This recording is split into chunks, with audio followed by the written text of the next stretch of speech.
दर्शकों, हम आपको लिए चलते हैं और ये जो एक प्रश्न है और ये जो वाकया हुआ है अभी प्रयागराज में, जो पूरे विश्व में ये एक विषय का चर्चा बना हुआ है। अभी रिसेंटली आपने सभी ने देखा होगा न्यूज के माध्यम से कि प्रयागराज में अव्यवस्था के कारण भगदड़ मचती है, बहुत सारे लोगों की जान जाती है, उनकी मृत्यु हो जाती है। क्योंकि ऐसा इसलिए होता है कि कहा यह जा रहा है कि ये 144 वर्ष बाद लगाया गया महाकुंभ, वहां के सरकार ने जो धर्मगुरु थे, खासकर मैं धीरेन्द्र शास्त्री जी का नाम लेना चाहूंगा, उन्होंने एक वीडियो पोस्ट किया, वहां पे जाके गंगा स्नान किया और उन्होंने कहा कि जो व्यक्ति गंगा स्नान करने नहीं आएगा, जो इस महाकुंभ में नहीं आएगा, वो हिंदू विरोधी होगा, वो देशद्रोही होगा। और जिस चीज को लेके सारे सनातनी ने, सारे हिंदुओं ने प्रण लिया कि मुझे प्रयागराज जाना है, प्रयागराज जाते हैं, अव्यवस्थाएं होती है, लोगों की मृत्यु होती है और लोगों की मृत्यु होने के बाद फिर वो सफाई देते हैं कि जो लोग गंगा किनारे मर गए, गंगा किनारे जो भगदड़ में मारे गए, उनका मोक्ष हो गया।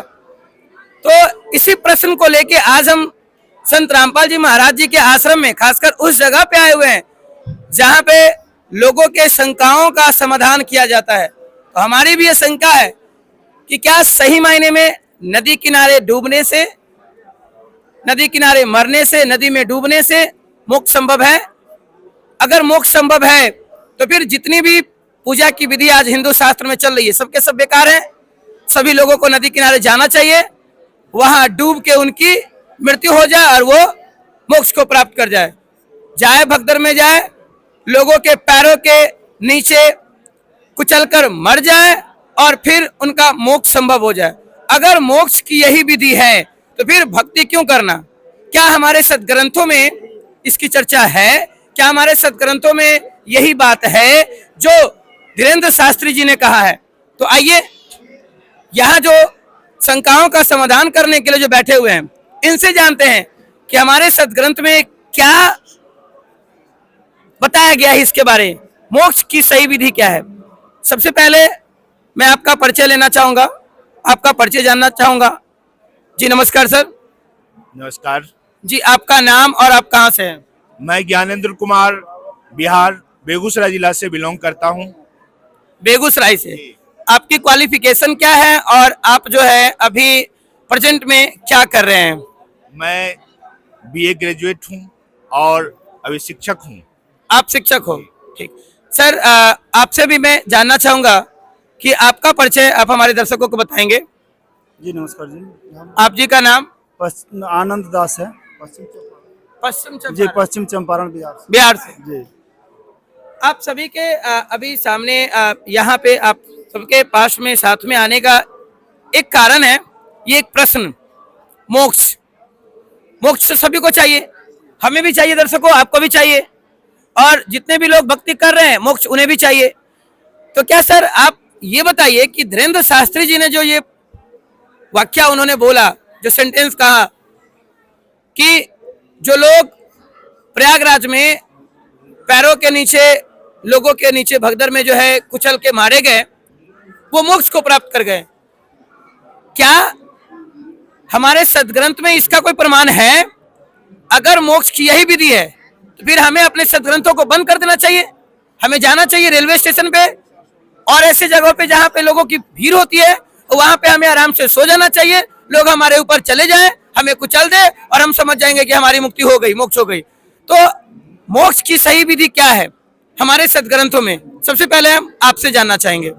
बिल्कुल, सबसे प्रथम मैं ये बता दूं, जहाँ तक हमारी गीता जो हमारे विश्व का सभी धर्मों का एक मुख्य शास्त्र है, उसके बारे में मैं अब जिक्र करूंगा कि गीता हमारी ये शास्त्र के बारे में क्या कहती है, कौन सी भक्ति हमें करनी चाहिए, उसके बारे में हमारी गीता क्या कहती है वो हम देखेंगे। कैमरा में जरा गीता अध्याय 16 और श्लोक 23 कहती है कि जो पुरुष है अर्जुन, जो पुरुष शास्त्र विरुद्ध को त्याग करके अपनी इच्छा से मनमाना आचरण करता है, वह न सिद्धि को प्राप्त होता है और न ही परम गति को, न ही सुख को प्राप्त होता है। मतलब यहाँ पे सर मनमाना आचरण का क्या तात्पर्य है? मनमाना आचरण है कि ये शास्त्र विरुद्ध साधना है। जो शास्त्र विरुद्ध साधना जो अभी लोग कर रहे हैं, गंगा स्नान या संगम स्नान, कुंभ में हमारे भाई हजारों में मरे हैं, वह शास्त्र विरुद्ध साधना है जो गीता मना करती है। सर आप क्या बोल रहे हैं? आप शास्त्र विरुद्ध, धीरेन्द्र शास्त्री जी उतने बड़े जो संत महान थे, उन्होंने कहा कि उनका मोक्ष हो गया, आप कह रहे हैं कि गंगा में स्नान करना शास्त्र विरुद्ध है, ये कैसी बात है? धीरेन्द्र शास्त्री को वेद और गीता का ज्ञान नहीं है। क्या बोल रहे हैं जी दर्शकों, जरा ध्यान से सुनिएगा। इनका कहना है कि धीरेन्द्र शास्त्री जी को गीता और वेद का ज्ञान नहीं है। आदि ज्ञान होता तो ये बात नहीं बोलते।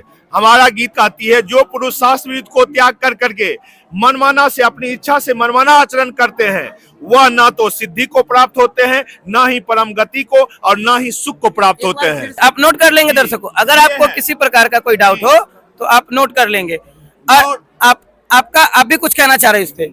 ये भी इनसे भी कुछ ले लेते हैं, फिर हम अगले प्रश्न की तरफ चलेंगे। जी आप बताएं।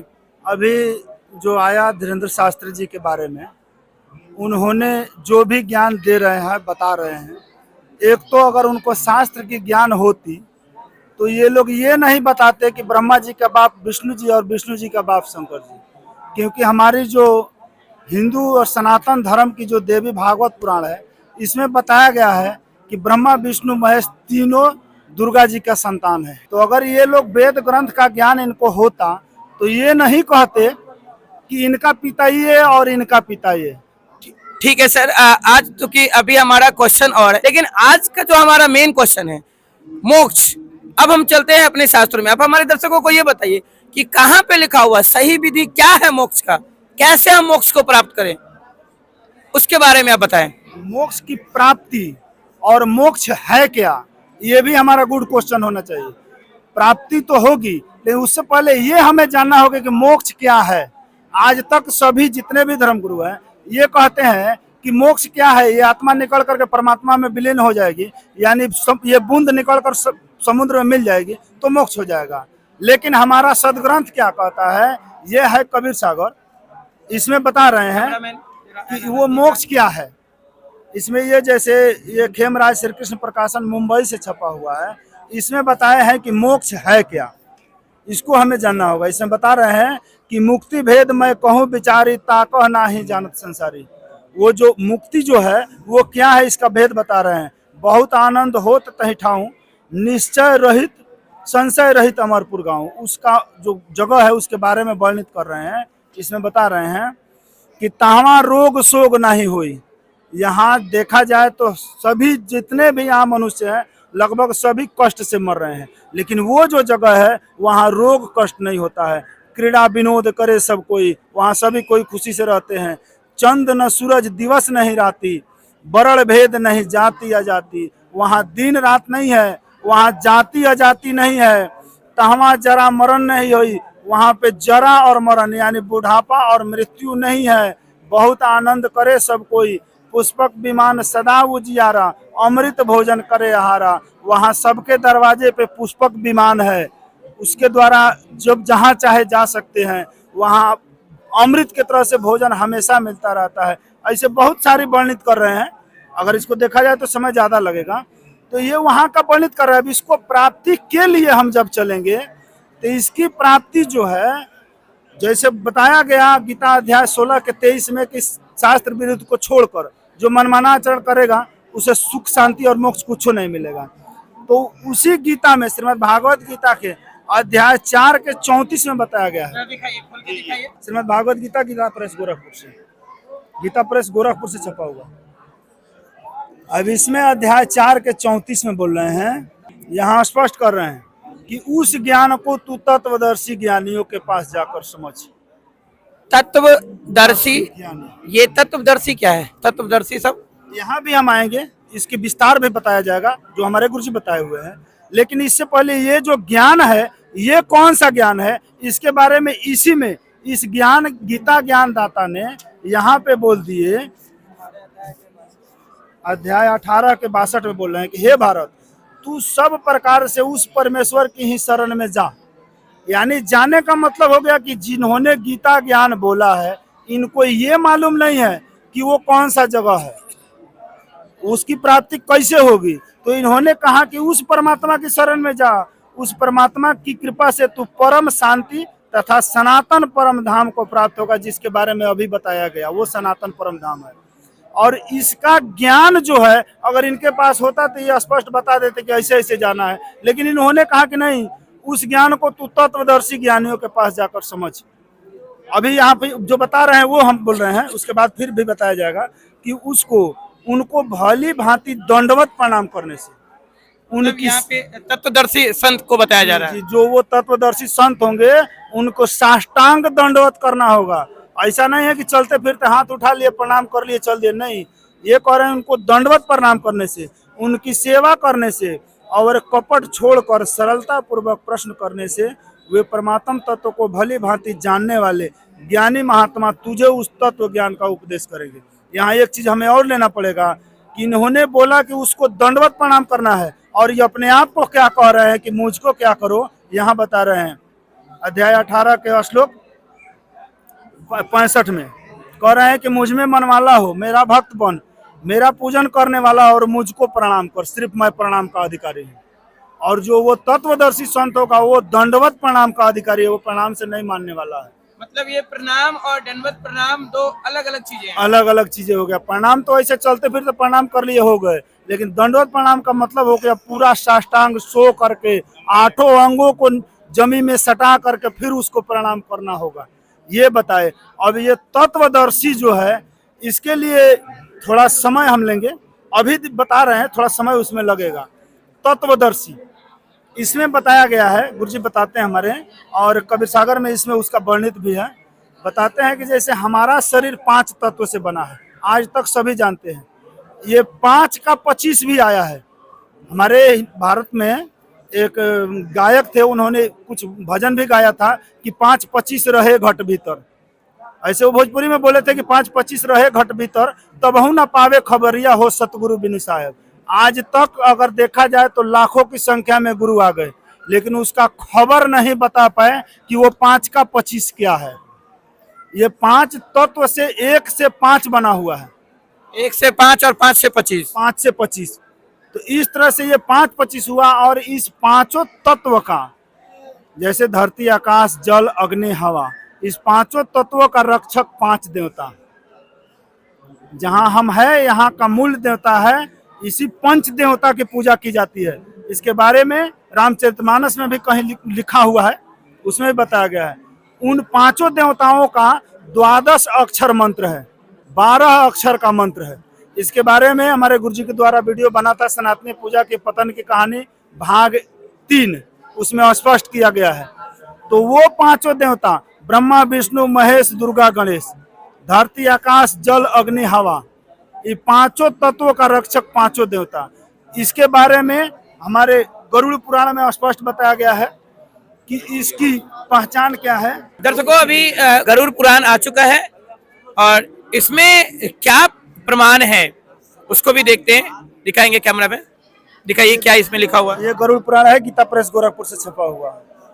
इसमें बता रहे हैं कि यहाँ पे बता रहे हैं कि मूलाधार चक्र में गणेश जी का, अगर ये कुंडलिनी जो है हमारे अंदर, जो कुंडलिनियाँ है, जो वास्तविक जो तत्व का तत्वदर्शिता जो बताई गई है, तो 5 तत्व के 5 रक्षक, इनका इस हमारे इस मंदिर में कौन कौन सी जगह पे है, इसके बारे में बता रहे हैं कि मूलाधार चक्र में गणेश जी का, स्वाधिष्ठान चक्र में ब्रह्मा जी का, मणिपूरक चक्र में विष्णु जी का, अनहंता चक्र में शिव का, विशुद्धा चक्र में जीवात्मा का, आज्ञा चक्र में गुरु का, और सहस्त्रार्थ चक्र में सर्वव्यापी परम ब्रह्म का, इसमें बताया गया है। ये हमारे 5 देवता, ये शरीर का जो सबसे नीचे वाला रीढ़ की हड्डी है, यहाँ से लेकर के और ये कंधे तक, यहाँ दुर्गा जी का वास, हृदय में शंकर जी का वास, नाभि में विष्णु जी का वास, उससे नीचे स्वाद कमल में ब्रह्मा जी का वास, और मूल कमल में गणेश जी का वास। ये वास्तविक शास्त्र अनुसार भक्ति है। इसके हिसाब से ये शास्त्र अनुसार भक्ति, वो भी जो वो तत्वदर्शी संत जिन्होंने तत्व को दर्शाया, बताया कि 5 से 25 हुआ, और इस 5 का रक्षक 5 देवता जो हमारे शरीर में है। ये शरीर मंदिर है। एक चीज और यहाँ हम गुड़ करना चाहेंगे कि ये मंदिर है, इस मंदिर को हम सभी ने कहा कि यह कचड़े का डब्बा बनाया, मांस मछली अंडा शराब गुटखा तंबाकू डाल करके, और फिर कहते हैं कि हमें लाभ नहीं मिल रहा है।